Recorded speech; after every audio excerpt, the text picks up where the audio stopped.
Hello everyone, welcome to This Day. It is May 1st. It is Friday, May 1st. I'm Michael Taylor. Good to be here. April showers are gone. Now we're ready for the May flowers. Actually, most of the blooms are we had an early one because of all the rain earlier in the year, so a lot of the blooms are already dying off. I miss the May flowers. I really like that time of season. It starts to turn brown. Nah, I'm not for that. Let's go back to April for a little while. All right, well, anyway, I have to accept it's May 1st, it's Friday. So we got a great show for you on this May 1st. We won't want to kick anybody off just because I don't like May.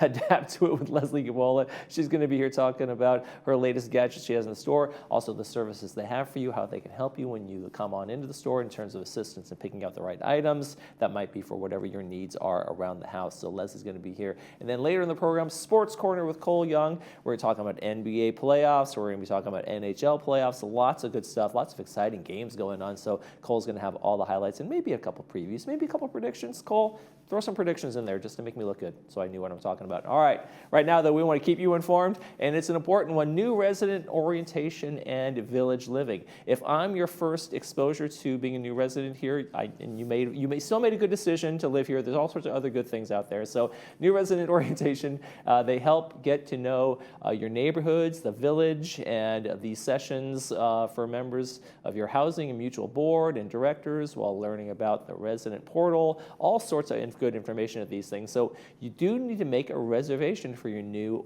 resident orientation. For 3rd Laguna Hills Mutual residents, the upcoming one is going to be Wednesday, May 20th and Wednesday, June 17th. Both of them are going to be at 4:30. And for United, it's going to be for May 15th and June 19th at 2 p.m. So make sure you get those RSVPs in there. And to do that, visit the information, the site at the bottom of your screen there, the website, to make that reservation. There you go. All right, folks, let's check our weather forecast. We got some nice temperatures for the weekend. Really going to be nice. We're getting out of the 60s and moving back into the 70s for Friday, 72 degrees. Saturday, 74 degrees. That's perfect.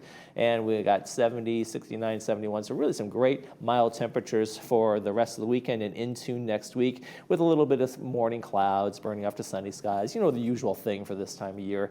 We're not quite getting started on May gray, but it's coming. May gray and June gloom are going to be here, so let's enjoy some nice sunny skies while we can. Let's take a look at our sunrise, sunset. We've got a beautiful picture here from Miltenberg, Germany. Thank you very much, Dennis Harper, for sending this one in from your travels there. Lots of red roofs, beautiful skies. Man, that is a gorgeous shot. Sunrise this morning was 6:02. Sunset tonight is going to be 7:34. You don't have to go all the way to Germany to send us a picture. We love pictures from our community right here. We love pictures of your pets. I haven't seen a good dog or cat picture in a long time, folks. Send us those dog and cat pictures. Make sure you include your name with that, where you took the picture, and email us all to us at lagunawoodsvillagetv@gmail.com. And we will use it on our Sunrise Sunset segment. All right, folks, we got one meeting to tell you about, and then when we come back, we'll be talking to Leslie Gabola from Adapt to It. Stay with us. Welcome to Adapt to It, your neighborhood resource for all your home medical supplies. For over 20 years, we've helped Laguna Woods stay safe, prevent falls, and remain independent. We're here for all your needs throughout the day. When you can't change it, adapt to it.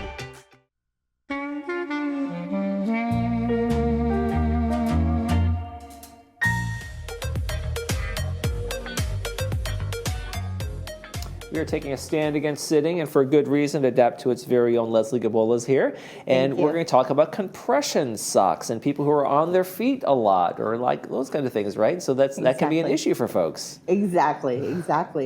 Because prolonged periods of time in sitting and with your legs in what's called a dependent position can create circulation problems with swollen feet, a little bit of an achy feeling in your legs, that type of thing. And also when you have a standing job where you're just standing sometimes too, that can really kind of like sedentary, if like, don't know, taking tickets or doing something like that. Exactly, because you're not moving around and you're not making that lymph fluid flow. And so what we want to do is get everything moving, and the old adage, if you don't use it, you lose it. Right, that's the old adage, all right. So what have we got here today? So there's certain, like if I come in and I say, hey, my doctor says I'm having some vein issues, I'm having some swelling issues around my ankles, whatever it might be, and here's the recommendation, some compression socks. How do people know what to buy? The length, the style, the whatever it might be, and how do you put them on? Take me through some of those factors. Sure. Now, the first thing I ask is if you have any open wounds on your legs, because we can't give them to you because there might be bacteria present, and these are really great at circulation. Okay. So we don't want anything circulating that shouldn't be through your system. And the second question I ask you, do you have any heart issues? And that is because, again, great with circulation, great with putting extra fluid from your swollen legs back into your system so you can get rid of it. And so that naturally puts a lot more fluid in your system. If you've got heart or kidney issues, that might be a contraindication for these. Okay. So those are kind of the first few questions that I ask. And then the next is, why are you using them? And if the answer is, oh, I don't know, my doctor just said I should get them. Okay. And he says I've got vein problems. Okay. So that indicates to me it's very light. They're not, it's not a critical not a major thing. If they're not feeling it, it's still there, but especially if their doctor's noticing it, but it may not be an indication for a really heavy stocking. And if you haven't worn stockings before, I recommend starting light. Right. And now they literally just like don't allow the swelling to occur, right? Because they're giving your leg or your ankles and lower part of your leg a squeeze, so they can't be an expansion. The fluids can't build up, right? Right. Well, more but what than if I'm already built up in the first place? How do I get it to the point where it's like I can put the stocking on and it works? But how these work and how these were invented is kind of cool. Is Conrad Jobst had swelling in his ankles, and he went into a pool, and he noticed that when he got out of the pool, that his ankles weren't swollen anymore. And so what he deduced is that there's more pressure down at the bottom of the pool, less as it goes up to the top of the pool, and he kind of made that connection. What if I make something that mimics that? Squeezes. And with a graduated compression. And that's the key with these. They have a graduated compression. So they've got more compression at the ankle, less as it goes up the leg to create a funnel effect to get that fluid moving. Interesting. And then people have this is right under the knee. They have a pump right behind the knee for the lymph fluid. So and one here in your ankle. So if you're moving your legs, you're naturally activating those pumps and activating that movement of that fluid. Okay. And so these are just 8 to 15. So this is our lightest stocking. This is our ladies' stocking. Can be worn with anything really. But how I have people put them on, palm up, and then this is the heel. The heel is obvious. Okay. So you put the palm up into the stocking, and then grab the heel like a sock puppet, and then pull it back over your hand and continue to hold on to it. And then you have your toe tunnel. So this is for your heel. This is for the top of your foot. You put your foot in here, and you scooch it up as much as you can, and then fold this back up your leg. Okay. And the most important thing with compression socks is that they're smooth like this without any wrinkles. Folds, no sagging. Because those can create problems or sores. Now we're supposed to put it up with my leg elevated, or should I be laying back and elevate my leg as I do it? I mean, you can. It's easier. Is that helpful? I don't know if it's like... It's not necessary. And then to take them off, grab the top and peel them off inside out. Okay. What we're avoiding is this motion that you do with regular sweat socks or whatever. Don't do this because the compression multiplies and you'll never get it on or off. And that's when people cut them off. They call 911. Oh my gosh. They come back and scream at me. They put them in a drawer and never wear them again. Okay, so it's definitely a good idea to get a good demo when you come in if you're looking for these. And like you said, there's different levels of compression, right? So Yes. most people want to start off with a lighter, see if that's good, or if they need a little bit more, Right. they can always come back and upgrade kind of Right, thing, right? exactly. And the thing I tell people is your doctor might have recommended the 20-30, which is a tight compression, but if you've never worn them before, start light because we want you to wear them. Right. If you're going to get them, we want you to wear them, not put them in a drawer. They don't do any good in the drawer. Right. So if you're going to do a little bit of a less compression to get to be able to wear them, that's great. Yeah, you work your way towards it, right? Get used to it, understand the feel of it, and then okay, it's these are working effectively, but I need a little bit more. Okay. And difference between women's and men's socks? Is there just kind of like aesthetically, or is there? Kind of, these are a men's sock, and these are a men's sock, and these are blue, and these are khaki. It looked like any kind of dress sock almost. Exactly. So they've got the texture of a dress sock, a little bit heavier in the material. Compression's exactly the same. The fit is exactly the same. Okay. But these actually have a right and a left. So it's just one thing to be aware of, and it just means that it's more contoured to the foot. Okay. And maybe a little bit more comfortable. And then these are the tight ones, and these are an opaque ladies sock, and they have silicone at the top, which is really nice because it prevents them from scooting down the leg. And with a higher compression sock, that's really important because if it scoots down, it gets really uncomfortable around the ankle. And it loses effectiveness and all those kinds of things, right? Right, and can cause issues. Now for men, do you recommend them wearing these in shorts around the pool with their Birkenstocks? Absolutely. That's a good look. Camera around their neck, Hawaiian shirt and shorts, yes. But that is a challenge, right? In terms of the summer season, we want to be more comfortable around the pool, and then we're not wearing them. There's we're losing that effectiveness. So that is one of those challenges, I guess, for a lot of times in the summer. You don't want to be wearing them all the time, but you need them medically. Right, exactly. But if you look at it, if you're at the pool, you're moving around. Yes, there we go. You're walking, you're in the pool, you're go down swimming. and put pressure on the legs, go to the bottom of the pool and come back up again. Exactly. You start feeling the swelling, get in the pool. And swimming is one of the best exercises for anybody, so along with walking. So price-wise, are they around the same as regular socks that you'd buy a dress sock at the store or something like that? They're a little bit more. Because they're built pretty sturdy and they have a purpose to them. They have a purpose, and they're built. They're sewn in a circumferential fashion, so they've got a few little specialties about them. They range from about 25 to about, just depending on the length, over 100 for the higher compression waist high. Okay. Oh, wow. So it depends on what you're using them for and what you need. And do people usually come in to buy a bunch kind of thing? Like, hey, I'm going to get these, or when you kind of start them off, here's a couple and see how it works? Yes. What we usually recommend is, if they can, 2 pairs, wear one, wash one, because you have to wash these every single time you wear them. Oh, okay. They're tight. And they collect, body oils and all that. Okay. And the cleaner they are, the better they will work. Okay. So they have to be washed. So. And dried in the dryer, or No, that hang to hurt? dry. Yeah, I was going to say that can hurt the elasticity, right? Exactly. That can make a big effect on So that. mild soap, no woolite, no bleach, or no Tide. So, but anything else is great. And when people come back to you and they say, a lot of people had, oh my gosh, this has made a difference. What is the on the other side of that? The less pain, less swelling, less discomfort? Yes, all of that. They're really, really helpful for people that wear them on a consistent basis. And people usually come back and just get more pairs, more styles. We also have open toe. So if you wanted to wear them with a flip-flop or something, you could. Okay.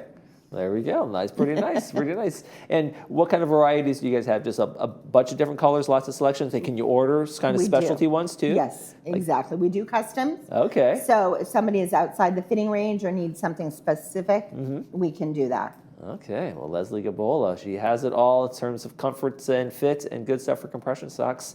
Make sure you go down to Adapt to It and meet her, and she'll get you all set up. Thanks so much for coming in. Thank you. All right. Sakatumi. We'll be right back.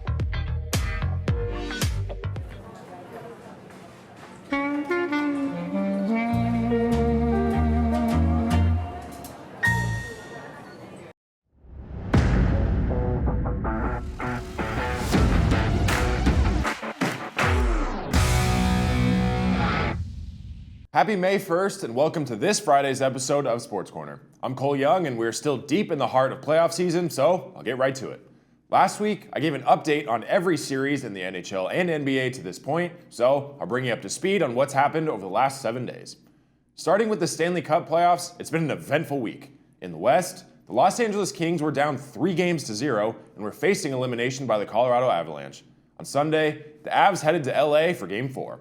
Nathan MacKinnon had 2 goals and an assist. Nicholas Roy and Devin Taves scored in the third period, and the top-seeded Avalanche swept the Kings out of the first round of the Stanley Cup playoffs with a 5-1 victory and a 4-0 series sweep. Colorado had to wait to see who they would be facing in round 2, and it would be either the Dallas Stars or the Minnesota Wild. In Game 4 of that series, for the second time in a row, the Stars and Wild headed to overtime.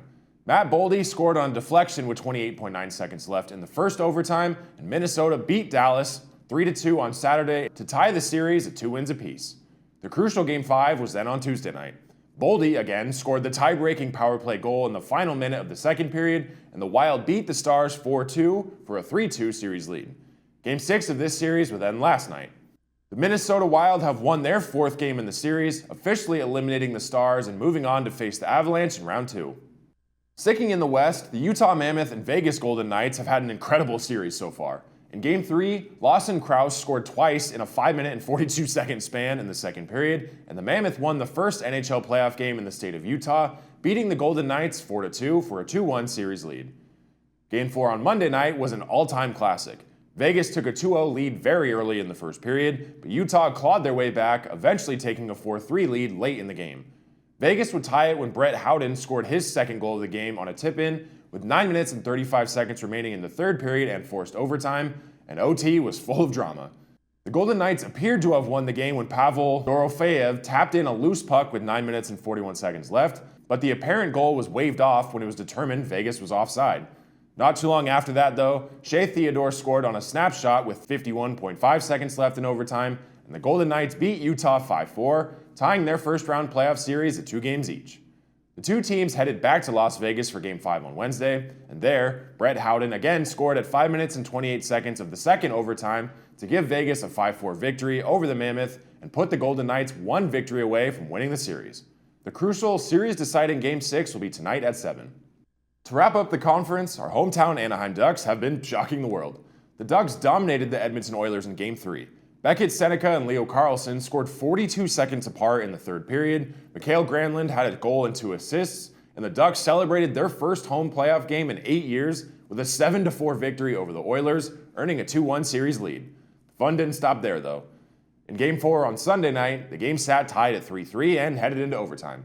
Just about 2.5 minutes into overtime, Ryan Poehling appeared to have scored and ended the game. I say it appeared that way because officials had to review the goal extensively. The puck just barely trickled under goalie Tristan Jarry's skate. From the aerial camera view, his skate was covering the puck, making it difficult to fully tell if the puck fully crossed the red line and into the net. An extensive video review revealed no reason to overturn the judgment on the ice that the puck had barely crossed the goal line underneath Jarry's skate, and the Ducks pulled off the 4-3 victory, taking a 3-1 series lead. This was their NHL best 10th multi-goal comeback win this season. The Ducks then were facing the opportunity to close out the series in Game 5 on Tuesday night. Unfortunately, the Ducks squandered that opportunity. Leon Draisaitl scored a pair of goals, and Evan Bouchard chipped in with 3 assists as the Oilers staved off elimination by beating the Ducks 4-1. Game 6 was last night, and the Ducks have officially closed out the series, eliminating the Oilers and moving on to round 2. Heading over to the Eastern Conference, it almost exactly mirrors the West. For the Carolina Hurricanes, Logan Stankoven scored the go-ahead goal in the third period, and the Canes defeated the Ottawa Senators 4-2 to sweep the first-round series 4-0. While these games were low-scoring and fairly close, Carolina dominated and will look to continue their run in round 2. They would be facing the winner of the Pittsburgh Penguins and the Philadelphia Flyers. Last week, we left off when the Flyers were up 3-0, and the Penguins were just on the brink of elimination. But Pittsburgh has somehow fought their way back. In Game 4, Sidney Crosby and Chris Letang each scored goals, and the 3-time Stanley Cup champion teammates helped the Penguins avoid a first-round series sweep with a 4-2 win on Saturday. Then, still facing elimination in Game 5, Connor Dewar, Chris Letang, and Elmer Soderblom scored, and Pittsburgh avoided elimination for the second time in just 48 hours with a 3-2 win over Philly on Monday night. Could the Penguins do it 3 times in a row? Game 6 was on Wednesday, and Cam York snapped the scoreless tie, burying the game winner 17 minutes and 32 seconds into overtime that ignited a wild celebration and sent the Philadelphia Flyers into the second round for the first time in 6 years with a 1-0 Game 6 win over the Penguins. Like I said, they will now face the Hurricanes in round 2. The Buffalo Sabres have been proving why they are the top team in the East. In Game 4 of their series with the Boston Bruins on Sunday, Josh Doan had a goal and an assist during Buffalo's 4-goal first period, and Alex Lyon stopped 21 shots to help the Sabres beat Boston 6-1. The Bruins' only goal came in the final minute of regulation, but Boston turned it around in Game 5. David Pastrnak scored on a breakaway 9 minutes and 14 seconds into overtime, and the Bruins avoided elimination with a 2-1 win. Now, Game 6 will be tonight. To close out the Stanley Cup playoffs recap, the Montreal Canadiens and Tampa Bay Lightning went into overtime in their first 3 games in the series. In Game 4, Brandon Hagel scored his NHL playoffs leading 5th and 6th goals in the third period, and the Lightning rallied to beat the Canadiens 3-2 and tie the series 2-2. Then, Alexandre Texier broke a tie a minute into the third period, and the Canadiens beat the Lightning 3-2 on Wednesday night to take a 3-2 series lead. The potentially series-clinching Game 6 will also be today at 4 p.m. Moving over to the NBA playoffs, as a surprise to probably no one, the Oklahoma City Thunder swept the Phoenix Suns 4-0 after a 131-122 victory on Monday. The Thunder are now a perfect 12-0 in first-round series over the last 3 years. In round 2, they will face the winner of the Houston Rockets and Los Angeles Lakers series. Even without their star players Luka Doncic and Austin Reeves, the Lakers very quickly jumped out to a 3-0 series lead, including a dramatic overtime victory in Game 3 thanks to a clutch LeBron James three-pointer to tie the game. In Game 4, though, Houston stayed alive when Amen Thompson scored 23 points, Tari Eason added 20, and the Rockets avoided elimination with a 115-96 rout of the Lakers on Sunday. Houston picked up another win in Game 5 as Jabari Smith Jr. scored 22 points, Eason added 18, and the Rockets avoided playoff elimination for the second straight game with a 99-93 victory over the Lakers on Wednesday. Game 6 will be tonight at 6:30 p.m. Staying in the Western Conference, the Minnesota Timberwolves have surprised some people. After the Denver Nuggets took Game 1, Minnesota won 3 straight games and were on the edge of closing out the series. However, in Game 5, Nikola Jokic earned another triple-double, and the Nuggets fought off elimination with a 125-113 win, bringing the series to 3-2 in favor of Minnesota. Game 6 was last night, and the Timberwolves closed out the series, eliminating Denver and moving on to round 2. After a brief setback in Game 2, the San Antonio Spurs got back on track in Games 3 and 4.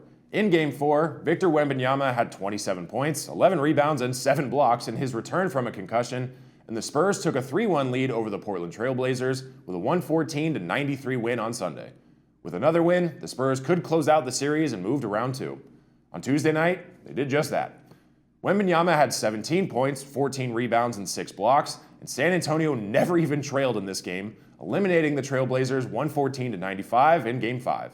They will now face the Timberwolves in round 2. In the Eastern Conference, the top-seeded Detroit Pistons fell to a shocking 3-1 series deficit against the Orlando Magic. In Game 4 on Monday, Desmond Bane scored 22 points, Franz Wagner had 19 in just 3 quarters, and the Magic beat the Pistons 94-88.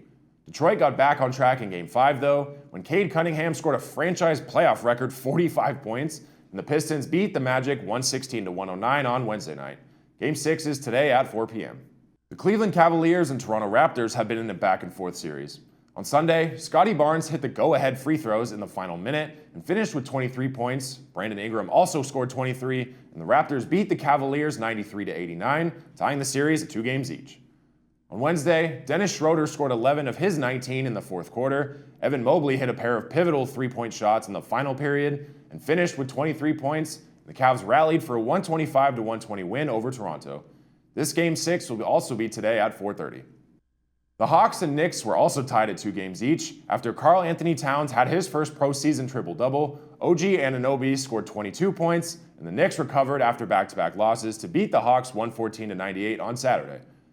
The Knicks then kept it rolling in Game 5 as Jalen Brunson scored 39 points, nearly extending his own franchise record for 40-point playoff games. New York routed Atlanta 126-97 for a 3-2 series lead. Game 6 was last night, and the Knicks have closed it out, moving past the Hawks and into round 2. Lastly, to wrap up the NBA playoffs, the Boston Celtics sat with a 3-1 series lead over the Philadelphia 76ers. They earned their third win after Peyton Pritchard made 6 of Boston's 24 three-pointers and scored 32 points. And Jason Tatum had 30 points and 11 assists to help the Celtics beat the Sixers 128-96 on Sunday. The Sixers got their revenge with their backs against the wall in Game 5. In just his second game returning from injury, Joel Embiid scored 33 points as Philadelphia beat Boston 113-97 on Tuesday. The Sixers kept it rolling, picking up a second straight win after winning Game 6 and forcing the series to head to Game 7. That series-deciding game will tip off tonight. Both the Stanley Cup playoffs and the NBA playoffs will be over before we know it, so don't miss out on any of the action while you still can. On top of 2 major sports playoffs going on, one of the biggest sporting events in the world will take place tomorrow.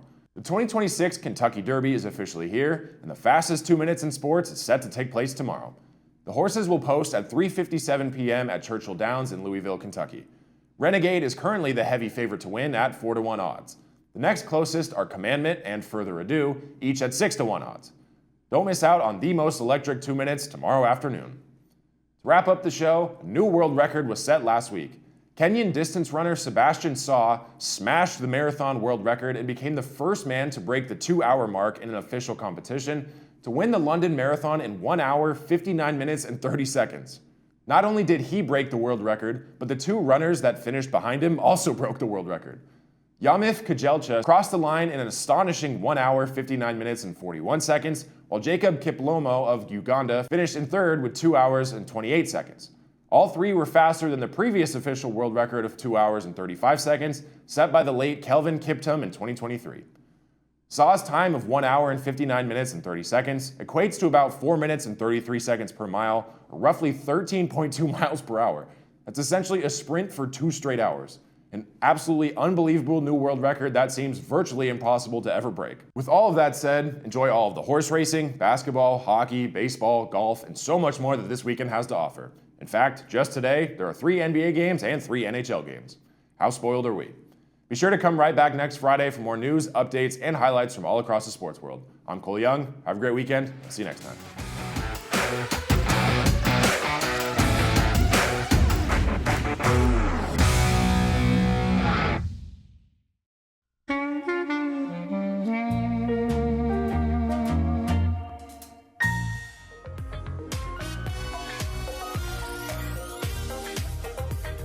Welcome back, everybody. We got some movies for you for Friday and Saturday, and there's some classics starting today with this one, A Man for All Seasons. Stars Paul Scofield. It's brought to us by RadNet. It's going to be at 2 p.m. with the subtitles and 6 p.m. without the subtitles. The story of an English statesman, Sir Thomas More, who defied King Henry VIII after Henry rejected the Roman Catholic Church in order to obtain a divorce and remarry. That's hardly a reason to defy your king, but anyway, there you go. That's maybe a good enough reason for him, Sir Thomas. There you go. That's gonna be our Friday movie. Then our Saturday movie. We got some fun ones here. Midway. It is the story of World War II, the battle in the middle of the Pacific. Stars Woody Harrelson and really a cast of stars. This is a great ensemble movie. Brought to us by Advanced Ear Care. It's going to be at 2 p.m. with the subtitles and 6 p.m. without the subtitles. The story of the Battle of Midway told by the leaders and the sailors who fought in it. Great action film if you haven't seen one. Lots of action in this one. So there you go. That's our Saturday movie. All right, folks, let's take a quick check of our weather forecast before we head out. And we got some great temperatures. If you're not going to watch the movies, get out and enjoy the great weather we have here. 72 degrees is going to be your high today, then 74 on Saturday, and we still got 70 on Sunday, and then we get into a little bit cooler on Monday, but really nice temperatures in the low to mid 70s really for across the board, and a mix of clouds and sun. There you go. That's going to do it for this edition of This Day. I'm Michael Taylor. For all of us here at Village Television, we hope you make this day a great one.